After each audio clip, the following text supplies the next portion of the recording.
We have a lot to talk about. As Rachel Maddow put it so clearly, we're in trouble. And we're in trouble as a country, we're in trouble as a democracy, we're in trouble on any of the promises this country says it has made. Let's start, if we can, with the topic of the panel we had this morning. Let's start with equity in higher education. And of course, we can't talk about that without talking about K through 12 and jobs and their relationship to democracy. Is there a step forward that you would hold up as what should be the focal point? Well, first of all, thank you so much, Dean Minow, and just for your work. I mean, Rachel just mentioned my reparations clinic. Your book was a key part of that, and so your work is so inspiring to me. I'm going to answer your question, but because I was raised right, I'm first going to say thank you. Thank you to Dean Tomiko Brown-Nagin, who's been such an extraordinary visionary leader here at Radcliffe. Rachel Maddow, that was amazing, and I thank you so much. I admire you so tremendously. I have not physically seen you in 3 years, so this is a treat. And just thank you for your contributions and for, from time to time, giving me the mic. It means so much to me. Brian Stevenson in absentia, my dear friend. Brian is sitting there very formally, and he's making me sound like I'm the funny one, but we have a ball on the phone together. He is incredibly funny also, but there is no one more committed to justice and equality than Brian Stevenson, and I learned so much from him. He's a great colleague and friend. I want to thank my family, my husband who's here. I want to thank my best friend who's here. I want to thank my 3 daughters who are not here, but who are always in my heart. And as a way of circling back around to answer your question, I want to thank my parents and my 9 siblings, 6 of whom are still living. The reason that they connect with the question that you asked is because they emphasized education above all. My mother did pass away when I was quite young, but she taught me to read when I was 4. My father was about education. There wasn't really much you could do besides bring your report card that would make him happy or make him approve. And I wanted his approval. And as I said, I was smart. It happened to be the thing I could do really well. And he made me ambitious, or allowed me to be ambitious. My father was extremely old-fashioned, even around gender issues, except the belief that his daughters should do whatever they could do. But the reason it's important is because I'm sitting here on this stage as though I am some singular and unique person, but I'm part of an ecosystem of these 12 people who are my family. And the question is, how do I end up here? And how did we all end up where we ended up? And it's a story about education. It's a story about infrastructure. It's a story about democracy. It's a story about investment in public life and public goods. Because what we were able to do in our family was only possible during a brief period of time when a few things were happening. When there was an investment in public life, the decade and a half that I was in K through 12 was the highest period of school integration, and also the highest period of federal funding for education. My oldest brother, the oldest in the family, became an electrician, as my father had been before he became a social worker. And because of the civil rights movement, he was able to make it into the Local 3 union. And that allowed him to do extraordinary work for his whole life, to buy a pretty nice house. It was he who signed the promissory note for my loan, my student loan, so that I could go to Vassar College. I got a scholarship, but it was not a free ride. Not my dad, it was my brother, who, because of his good union job, had good credit and a nice house and could sign that promissory note. My older sister and brother went to City College of New York. The tuition each semester was $85. It was a registration fee. and we never could pay it on time. We literally struggled for the $85, but it could be done. And they were able to graduate from an extraordinary 4-year public college at the cost of $85 a semester. I have 4 sisters who were nurses, who all went to affordable public schools. They would have been lawyers too, but in the generation in which they were young girls, if you were super smart, they told you to be a teacher or a nurse. And I happened to be in the generation where if you were a young girl and you were super smart, you could be a doctor or a lawyer. And so my sister, who's a year older than me, is a doctor. All of that is to say that it couldn't have happened without a certain way in which we were set up. I was in a place like New York, and so for a 35-cent token, I could travel from Queens up to Harlem, where I had a summer job at some point to save money. You could make it using the public infrastructure and the public goods that were available to you. We didn't go on vacations, but we went to beautifully maintained public parks. We packed our hampers and we went to Heckscher State Park and we went to Sunken Meadow and we went to Wildwood. Those were our Labor Days and our Memorial Days. And so when I hear the panel this morning, which I thought was really excellent and offered some incredible insights and ideas, what I think I would offer is that the entire discussion about education needs to be reframed as a democracy discussion. That we are in a democracy crisis, and every pillar of civil society that holds up a democracy, education, the legal profession, journalism, the faith communities, you name it, the fundamental cracks in the foundation of all of those are on display for all of us to see. Not one of those problems will be solved independently. They will be solved as part of an ecosystem that includes housing and includes all of the pieces. So when I heard the conversation between Tony Carnival and Raj Chetty and others about training people, training young people in schools for jobs, I want to first just push back on thinking about education only as a direct connection to jobs. What Chief Justice Earl Warren said in Brown versus Board of Education, which Dean Brown-Nagin talked about earlier, was that you couldn't imagine how a young person could be successful in this country without education. But what he also said was that education, and I'm quoting, is the very foundation of citizenship. The very foundation of citizenship. So when we see our democracy in a death spiral, which it is in, we have to be asking questions about education that are beyond, does it prepare you to get hired by a corporation, right? And all of the questions about why we don't have a living wage and access to jobs are part of the democracy death spiral. I'll give you one example from Baltimore, where I live most of the time, and then I'll stop and let you ask another question. No, keep going. When Freddie Gray was killed in police custody, which many of you remember,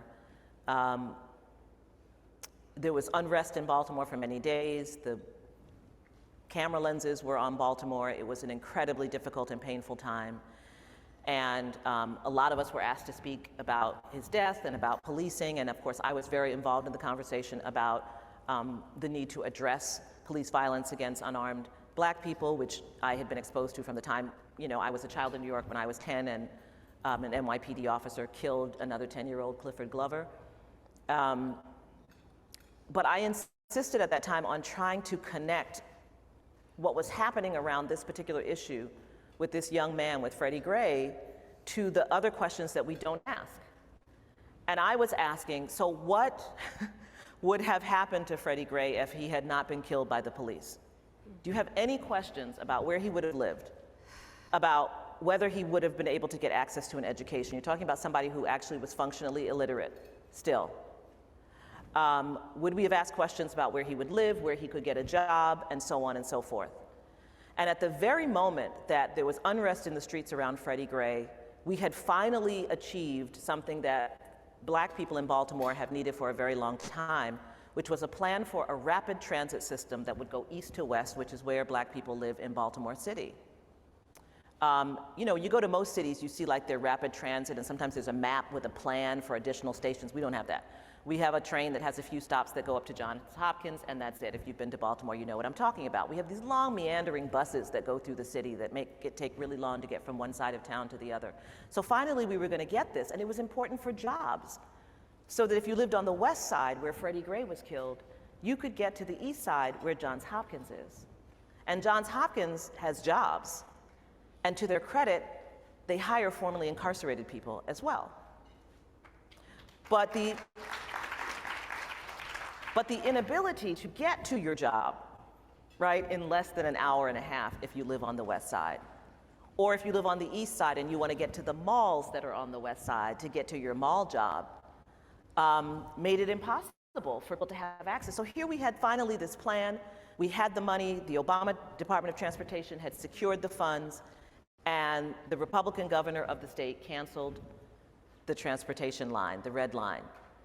And when we talked about the need to have this infusion of cash in the city, he said, we just spent $100 million on the riots.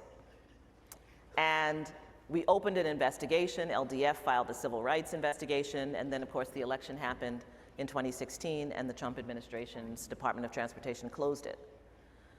So what does that have to do with education? Well, it has to do with the 10,000 jobs, construction jobs. It has to do with the apprentice program that, as part of the building of this rapid transit, was going to be created in Edmondson High School on the west side.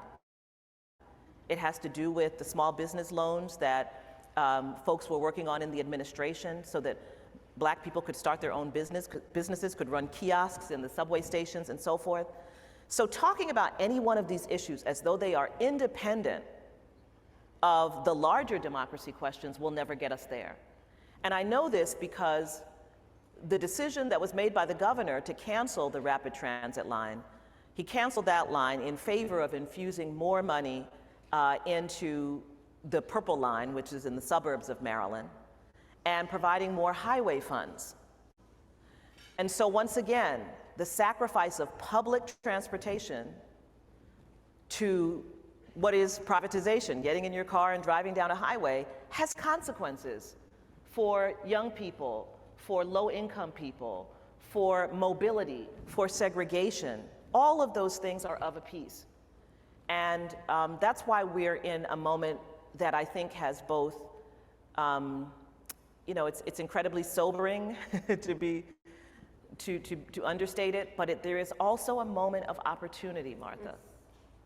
If we are prepared to open our minds to understand how we got here and to understand that where we are is not sustainable if we want to live in a democracy.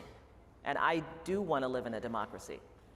So I would just open up the conversation to include all of the component parts and to understand, because we've got some highly educated people, some who went to this institution, Tom Cotton, Ted Cruz.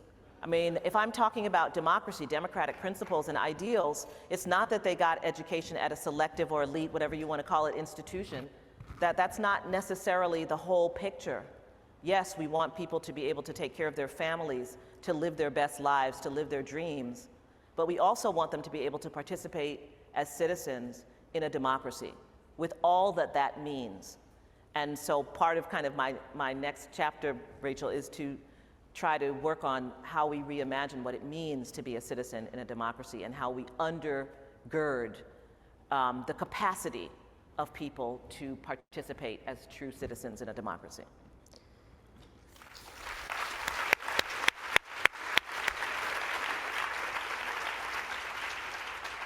So much of what you said is so critical.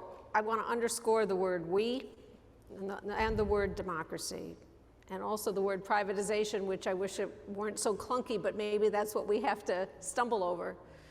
There seems to be a loss of a sense of we, of a commonality, of a common project. And in many ways, this wonderful panel this morning was about that. It was about the carving out of separate institutions, separate pathways for people with privilege and money, and not available to other people, because there's not a we. So you quoted the Chief Justice Warren and Brown. Where did we get off the track? What did the Supreme Court see in 1954? What has happened since? How have the failures to invest in a we contributed to where we are now? Yeah, so this is where it gets tricky, and this is why it's impossible to talk about the unraveling of our democracy and if we are to save it, how we save it, without talking about white supremacy and the embrace of white supremacy in this country. There's a strain in this country that is quite nihilistic, and as your question alludes to, it kind of begins with Brown, at least in the modern era. It goes back, of course, to the 19th century as well. We had a public education system that white people were quite invested in. Yeah. It helped many of your grandparents and great-grandparents and parents who were working class, who were immigrants, who did not own their own homes. And it was understood that that was a necessary public good for this country. It was only when the Supreme Court said that you would have to share that public good on an equal basis in 1954 that we began to have a crack in the fissure of consensus around that view. The private academies that were created in the South by white parents who withdrew their children from the public schools, still wanted to use the public money, never forget that, to have these private white segregation academies, decided now that they did not need public school. And there has been a concerted effort to weaken and degrade public school because the Supreme Court said, if you're going to have it, you have to have it on an equal basis. And what far too many white people in this country said, well then, maybe we don't have it. Or at least maybe we're not a part of it. It's like white flight, right? Maybe we just don't live here anymore. Maybe we just move away. And the scary part is that that's what's happening with our democracy right now. All of the people who talked about the demographics of this country, all the people who recognize that white people over decades will not be the driving force of running the country. The election of President Obama, which I think flipped the switch, basically said to those same people and those who are animated by that same view that if we have to share power equally in this democracy, then maybe we don't have one. Maybe I'm agnostic about whether we respect elections. Maybe I don't care about the peaceful transfer of power. Maybe I'm not willing to respect the outcome of the presidential election. Maybe I'm not willing to ensure that people who are citizens and eligible can vote. When they saw all of the folks out, millions of people out, multiracial, largest civil rights protests ever in the history of this country after the George Floyd video was seen. When they saw people around the world responding to this terrible crime, they saw the power of our shared empathy. That's another characteristic of the we. And they decided then that we will now pass laws that say that you cannot teach about any subject that might cause feelings of anguish or guilt on account of race. That's what those so-called anti-CRT laws say. They don't know what CRT is. What they say, if you read the actual statutes, is that they forbid the teaching of subjects that will create feelings of guilt or distress or anguish or shame on account of race or gender. And as I said in a conversation with Hillary Clinton a few weeks ago, you may have had the same experience. When I was in the 6th grade, we read the Diary of Anne Frank. And I felt guilt, I felt shame, I felt anguish, Not because I did anything, not because anyone I knew had been a Nazi. As a human being, I responded to that story. I never thought about people who are intellectually disabled until I read Of Mice and Men in the 8th grade. And when those people, millions of people, came out on the street after seeing, in the middle of a global pandemic, I think we've forgotten how powerful a moment that was in this country. They saw the power of it, though, and they began to work immediately to try to shut off in our young people the valve of empathy. So there has been a concerted dismantling of the we. It didn't just like happen, how come we all used to, and we all used to, and we all used to. The other piece of it has been to taint that which is public with race. If you're honest with yourself and you think about public schools, what race do you think about? Public transportation, public universities.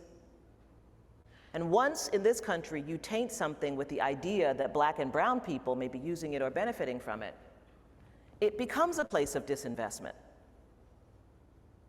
And so all of this is part of how we got here, and it's why I have insisted and am writing about the need for us to confront and untangle this embrace with white supremacy. It will not destroy just black people or brown people or Asian American people. It will not just mean that there is rampant anti-Semitism or that there's violence against members of the LGBTQ community. It will not mean that alone. It will destroy this entire democracy. What you saw on January 6th, it will destroy this entire democracy. And so I think the opportunity in this moment is that, at least I'm hoping, that you can see it. That it's not just me in 1989 or 1995 or 2014 saying the same things I'm saying right now and having no one hear it. I hope you can see it. I hope you can see where we're headed. And that's the opportunity then to mobilize and marshal all of us, you know, not just civil rights lawyers or, you know, terrific scholars or progressive people or do-gooders, but just all of us, if we want to live in a democracy. And of course, now that is a question. Yeah.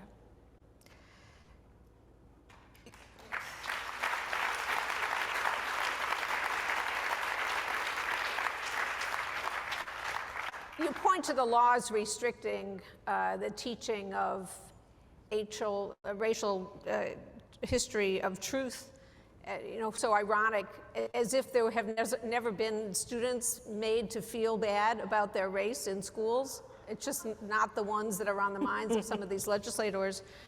You know, I feel though we're living at a split screen time. Yeah. Here at Harvard, we've just issued, under the leadership of Dean Brown-Nagin, the report on the legacy of slavery at Harvard, and thank you to President Bacow for authorizing that process.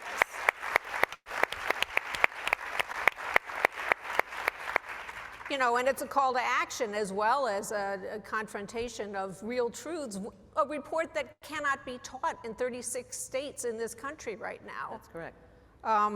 Your own work, starting with your book on lynching, but to the present, can you help us locate this soul searching, this divided soul of America?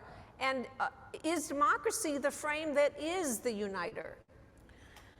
Yeah, you're asking a really good question, and I confess at the front end I don't have the answer to it because, you know, I talked about, you know, being inspired by Barbara Jordan, right, and seeing, you know, we were a kooky family that liked politics and, you know, watched every convention. The conventions are coming. We were excited. You know, I was like 7. And, you know, so we were weirdos, you know, but okay, I get it, you know. But, you know, seeing her, and many black women have talked about this in my age group, which is not important to talk about at this moment, but, you know, saw her during the Watergate hearings. And I will say for me, it was, you know, her power and her voice, And she, she wasn't an entertainer. There was moral authority there. And she would talk about, if you've ever, watched clips, the Constitution in that voice, Yes. So I'm 7, I'm 8, right? Maybe 9. What is the Constitution to be, right? But, I'm in school but she would talk about it with a reverence.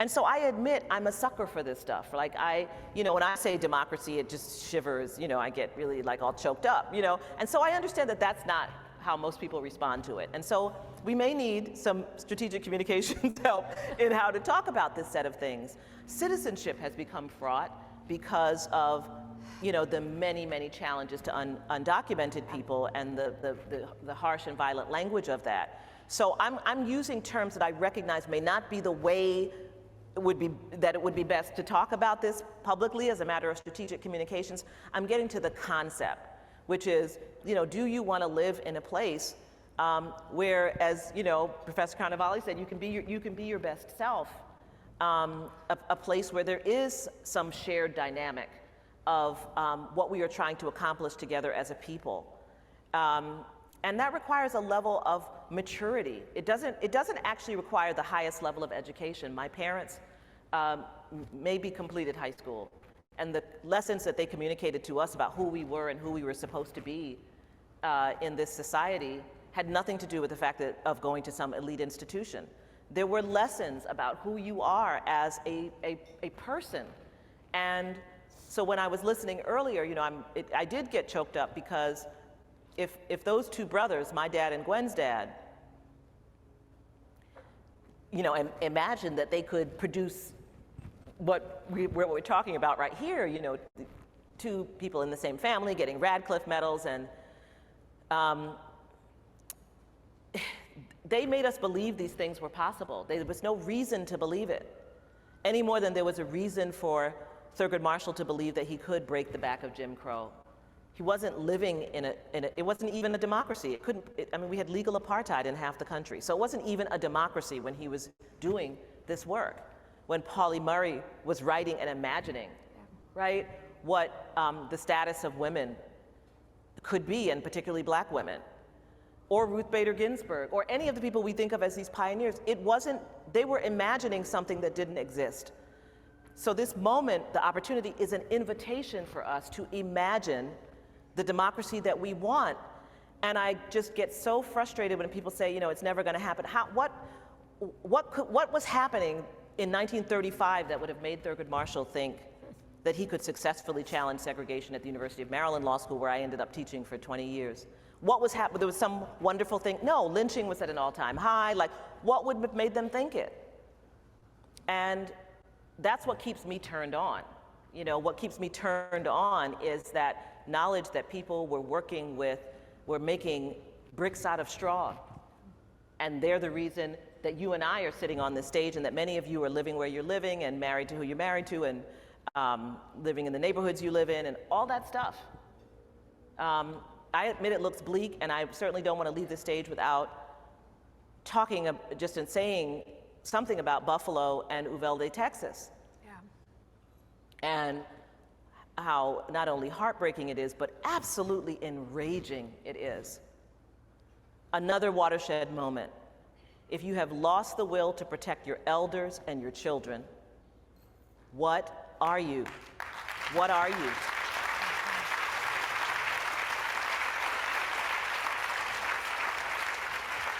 So I think if democracy may not be the buzzword for everyone, but if you want a world in which your elders matter. Remember when everyone said, in the beginning of COVID, not everyone, but certain people were saying, well, the old people, they would have only lived another 5 years anyway. What? Is that the world you want to live in? And I remember saying to my daughter, my mother did pass away when I was 5. So I do actually remember her. But one of the things I can't remember is the sound of her voice. If she'd lived 5 more years, right, I would remember the sound of her voice. When people say that to people, that they would have just lived 2 years or 3 years, what are we doing? So if this is not the moment in which we all feel driven to imagine outside of ourselves what we can create and what we want, then there never will be one. And I just believe that it will happen. I truly do.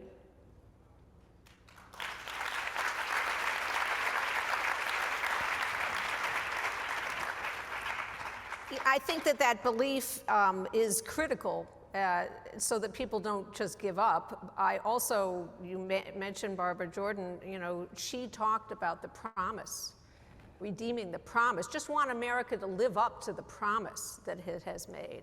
So I do think there's, at least that's part of this ingredient of reimagining what can bind us together. But you think if COVID doesn't bind us together, if the shooting of children doesn't bind us together, there's something about the structures of our narratives that is part of the problem. Brian Stevenson talks about narrative, that we need a narrative of we, and we need a narrative of being implicated in each other's lives and not translating things immediately into tribal disagreements. But Martha, we also have to see our own power. This is the part that I'm getting nervous about because, you know, we've been going through a lot of terrible moments, so it's understandable. I feel pretty darn hopeful about the we in some measure. Think about what we did in 2020. We skipped right past it because it started to get so janky, you know, immediately in 2021. But I mean, we were in the first part of a confusing global pandemic that was so scary for all of us. When people saw that video of George Floyd, millions of people went into the street. Even though we were told, we didn't even know, we were like, we have to stay away from each other. Remember, I was wiping down, you know, milk cartons and everything. Remember, we were doing all of that. And all ages, all races. All ages, all races, all 50 states. It was a powerful we moment. The 2020 elections. If I slept one full night in 2020, maybe one, it was a lot because we decided to be relentless. And I've said before that what kind of activated me was the Wisconsin primary when I saw all those black people in Milwaukee with the masks on, which, you know, to me was risking your life. This was the first week of April of 2020 to vote. And I thought, we got to do everything, and we started filing all this litigation around absentee ballots, and we did, I mean, I want to just say, I love the Postal Service. It's one of the public goods that I think we should invest in. It's really important. I love it. Love it. January 2020, they issued the Gwen Ifill stamp. I was there. It was amazing. It was awesome. But in September 2020, we had to sue them. So, because we needed to get the ballots delivered. But we did all that stuff, and the result of all of that was the highest turnout we've ever had in an election in this country, in a national election in this country. Not since 1911, because women couldn't vote in 1911, black people really couldn't vote in 1911. So ever, highest turnout ever in the 2020 election. Then,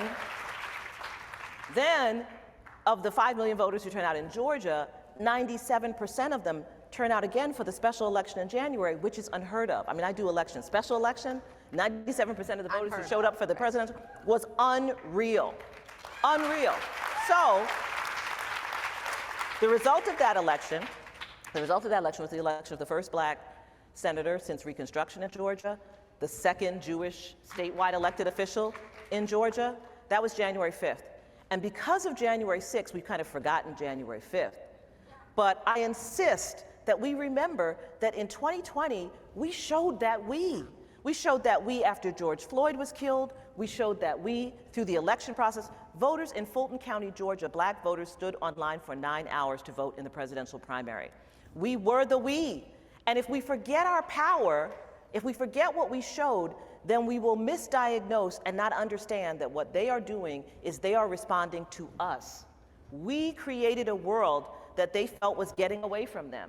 We created a world that was beginning to have this sense of inclusivity around LGBTQ issues. We created a world in which the expectation was that there were certain things, racist things, that you couldn't say and that you had to behave in a certain way towards. We were creating that, and that's what they're seeking to unravel. So in 2021, when we had January 5th, then we had January 6th, then we had January 7th, which is when the Georgia legislature announced that we are going to create this new commission, this election integrity commission in the State House that's going to create this new law, which was their voter suppression law.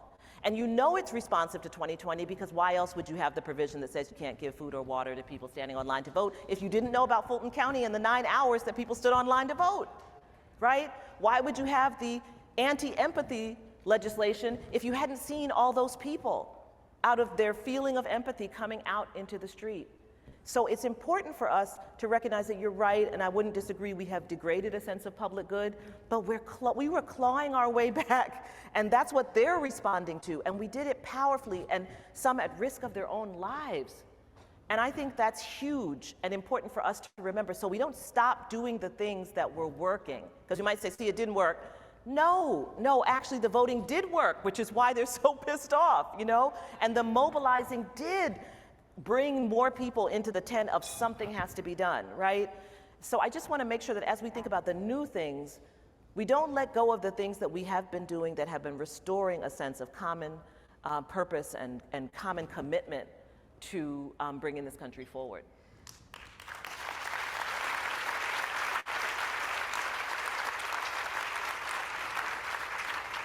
Many people here, and I speak also for myself, want to know, what can we do?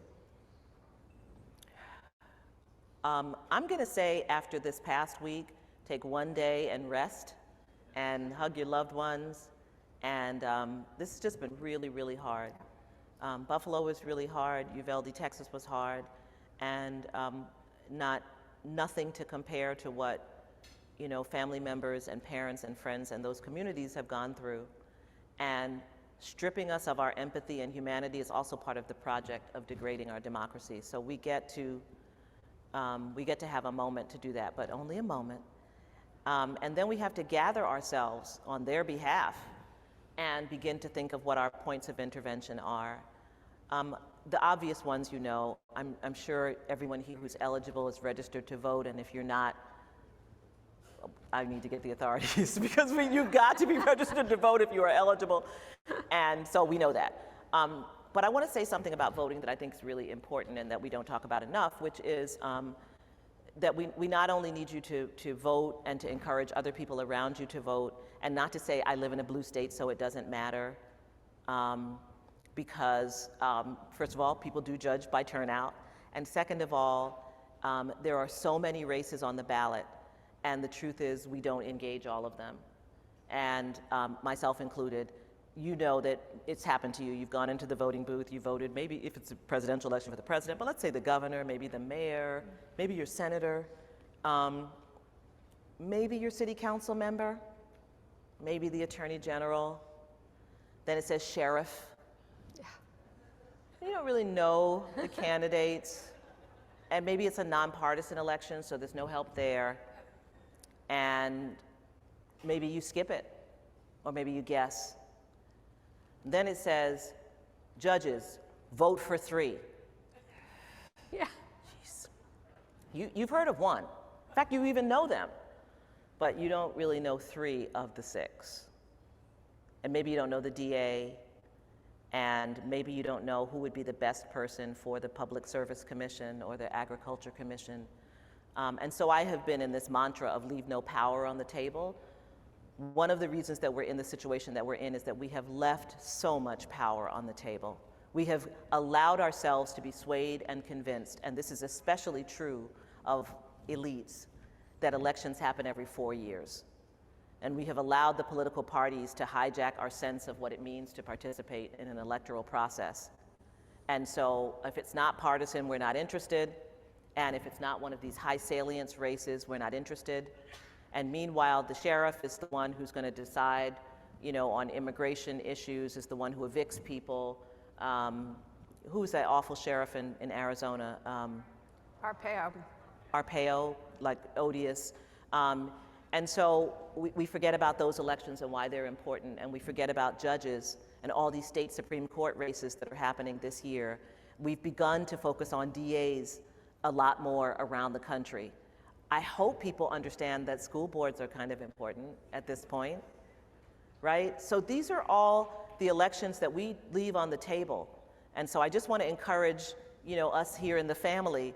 I know you vote, but I'm pretty sure you don't vote in every race on that ballot, and you don't vote in every election, the special election and all the primary runoff and all the ones in between. So I want to encourage all of us to get serious. We're in a moment where we have to get serious about power, and we have to stop being so, it's so indelicate to talk about power because we're about democracy. Yeah, well, power goes with it. And so I would encourage us to more robustly vote. But then I would go a step further and really talk about how we get our voices heard, and our voices get heard not only by calling your senator, which I encourage each of you to do, no matter who your senators are, 202-224-3121. I mean, you should be able to call them every month. That should be in your phone. Just tell them how you're feeling about whatever's the latest thing. Whatever's the thing, hey, I saw that confirmation hearing and that was unacceptable. I'm just saying,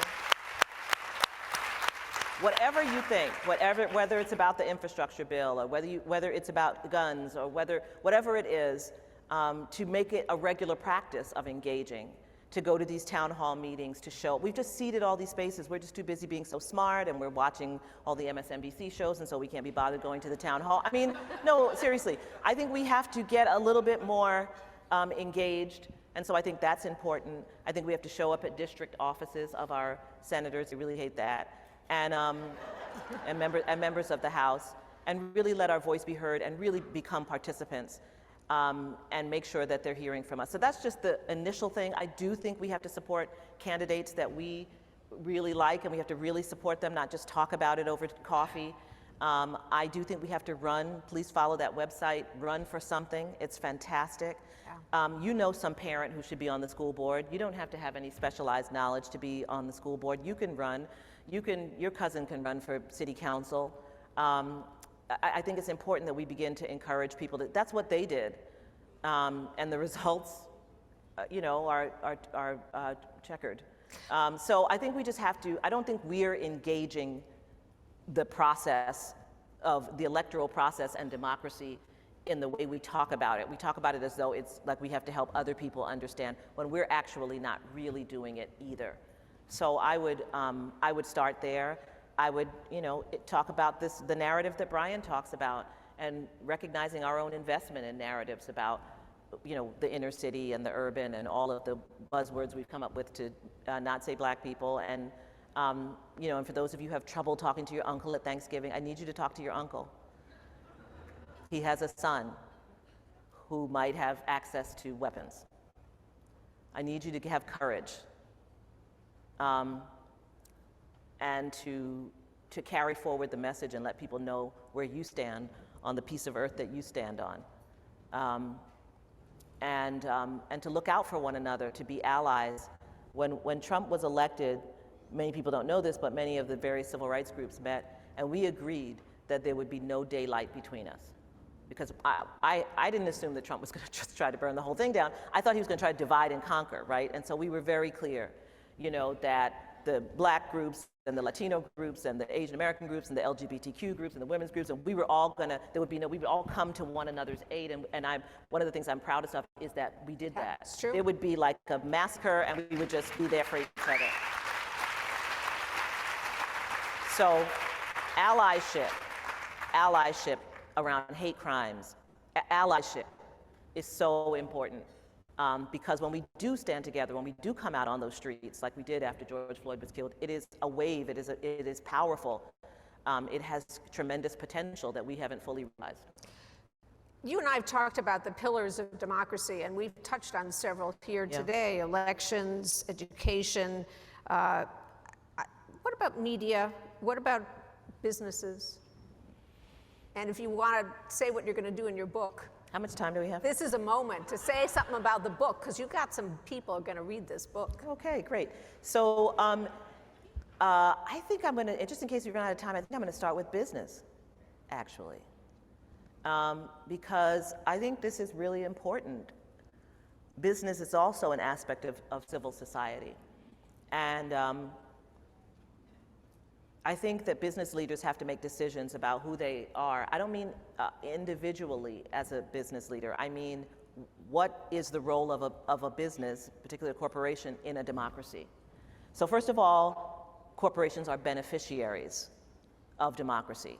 They're beneficiaries, I have said, of the civil rights movement. You know, the whole story about America being a place of opportunity and equality and all the wonderful things that people say about it, and people want to come here and you can succeed and we don't have a class, all that stuff, brought to you by the people who sacrificed during the civil rights movement. What you could say about America in 1950 was completely different than what you could say after, you know, black people could vote and you didn't have legal apartheid in half the country. So we kind of cleaned it up, you know, and that story allowed business people to enter the world with a kind of imprimatur of democratic legitimacy behind them, right? To be the American businessman or woman was quite something different, right, than mostly any other place. And it wasn't just about the money, it was about the story. So we should recognize that. Secondly, we should recognize that I've always said that whenever we make progress for the marginalized, it redounds to the benefit of everyone. The first line, you know, of the 14th Amendment, which is about birthright citizenship and naturalized citizens, which was created for the express purpose of restoring and ensuring citizenship for black people whose citizenship had been denied by the odious Dred Scott decision, is the reason why in the 20th century waves of immigrants could come from Europe and in one generation they were American, right? Well, businesses have, as you know, used the 14th Amendment like crazy. They have been deemed to be persons for purposes, or citizens for purposes of the 14th Amendment. They are allowed to sue and Speech, religion. Citizens United, you name it. And the Supreme Court said this, that corporations were persons and citizens for purposes of the 14th Amendment. Originally in a head note to a case in the 1880s, I want to say, that was like written by a clerk or something. Right. So the Supreme Court didn't actually say it in an opinion itself. But we've all operated under the theory, and the Supreme Court has subsequently said no one would argue against the idea that corporations are citizens for purposes of the 14th Amendment. So they're using the 14th Amendment, the good, you know, that's the home run amendment, right? Birthright citizenship, equal protection, due process, and if you keep really going down into the 14th Amendment, some real stuff that shows you that they knew that white supremacy wasn't going to die easily, and then the mother lode, the enforcement clause that says, Congress, you get to enforce this. I mean, it's the one. It's chock full of all the stuff. They get to use it. So they're benefiting from this democracy. So what are their responsibilities? Saying that you're a job creator is actually not. I'm a job creator. I used to hire attorneys at the Legal Defense Fund and all kinds of members of the staff. By growing the organization, 3 times, I created jobs. Okay, I don't have a plant or a factory, but that's not actually enough given the benefits that business leaders get from this country. So we have to ask ourselves questions about who they are in a democracy. And I engaged in these very serious conversations in the 2 years prior to 2020 with Mark Zuckerberg and Sheryl Sandberg regularly about what their responsibilities were and are running this platform, about voter disinformation, the danger of the kind of hate speech being trafficked on the platform, and helping them understand what their responsibility was, and that you can't come out and say you're responsible to the First Amendment but forget about the 14th, and that you can't pretend that you even know what you're talking about because you don't know what you're talking about, just like I don't know very much about algorithms. And you need people in a company like that. You can't create what you're calling a public space without having any knowledge about how the actual physical public space was contested and fought over to ensure that people could participate equally. You can't just say, I'm going to create a virtual one, not know anything about what happened in the physical one, and then be like, what? People are doing this to women on the platform? Who knew? We can't do anything about it. That would interfere with the First Amendment. No, that is irresponsible. And so I think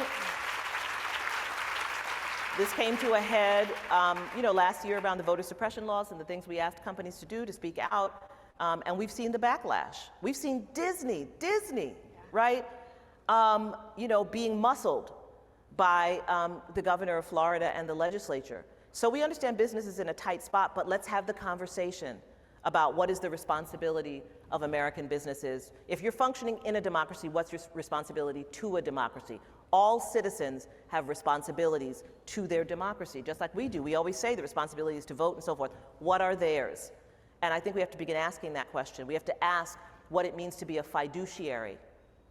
Does it mean you can sell your company to just anyone, no matter what they are saying on social media or who they reveal themselves to be?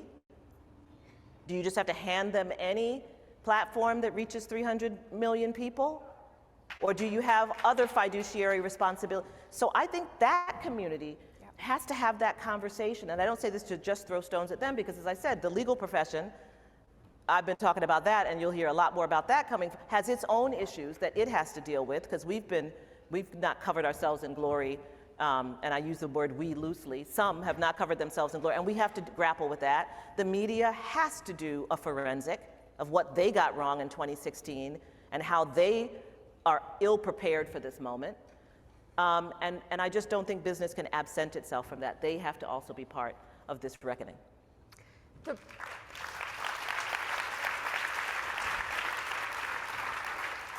We are going to draw this to an end with, I'm going to again plug the forthcoming book, because you can see why we need to hear more from Sherrilyn. The responsibility, the ability to respond, you exemplify that. You are the general for justice. We are so grateful and so honored by your presence. Thank you.